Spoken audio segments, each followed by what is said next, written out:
সম্মানিত অতিথি আগরতলা পৌর নিগমের মাননীয় মেয়র তথা মাননীয় বিধায়ক শ্রদ্ধেয় শ্রী দীপক মজুমদার মহোদয়কে।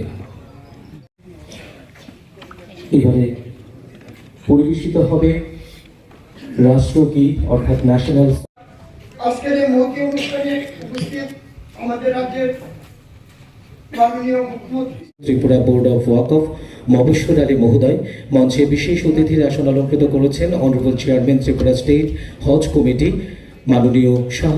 যদি সামনের দিকে এগিয়ে নিয়ে যেতে হয় তাহলে আজকে আমি যে এখানে আমরা যা ওনাদেরকে সাহায্য করার সরকারের তরফ থেকে আমরা সাহায্য করেছি বটে, কিন্তু একটা ঝলক কিন্তু আমরা দেখতে পেলাম। এবং এখানে আমাদের বিল্লাল মিয়া মহোদয় এখানে উপস্থিত আছেন, ওনার মেয়েও কিন্তু টিএমসির মধ্যে পড়ছে মেডিকেলে, আমার যদ্দূর মনে পড়ে। তো সব জায়গায় এরকম মানে সবসময় একটা মাইনরিটিকে নিয়ে, বিশেষ করে মুসলিম সম্প্রদায়ের অনেককে মনে করে যে ওনারা কিচ্ছু জানে না, পড়াশোনায় কোনো স্থান নেই এরকম ইত্যাদি। একটু আগে আমি যখন এখানে কথা বলার জন্য তৈরি হচ্ছিলাম, তো আমাদের ঘরের ছেলে আমি বলবো, উনি আমাকে একটা কাগজ দিলেন। আমাদের ঘরের ছেলে কে?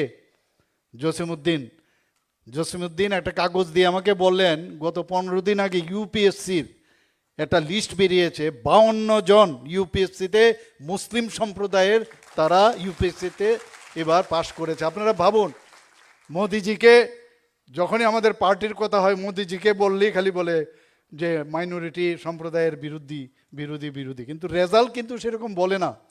কাজের মাধ্যমে মানুষের পরিচয়, ধর্ম যার যার, সম্মান তাদের, এবং আমরাও তাদেরকে সম্মান করি। এটা উদাহরণস্বরূপ আমি বললাম।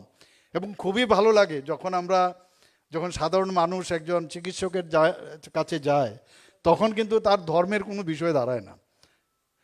এবং যখন রক্ত দেয়, আমি বারবার রক্তদাতাদের বলি আর কি, যে আপনার রক্ত কোন হিন্দুর কাছে যাবে, না কোনো মহিলা, না কোনো ছেলের কাছে যাবে, কেউ জানে না।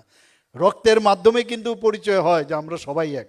সবকা সাথ সবকা বিকাশ বিশ্বাস আর প্রয়াস, মাননীয় প্রধানমন্ত্রীজি যে বলেন, সেটা কিন্তু সত্যিকারের অর্থেই এই ধরনের যে মূল মন্ত্র আগে আমাদের কেউ শোনাননি, বোঝানো নেই।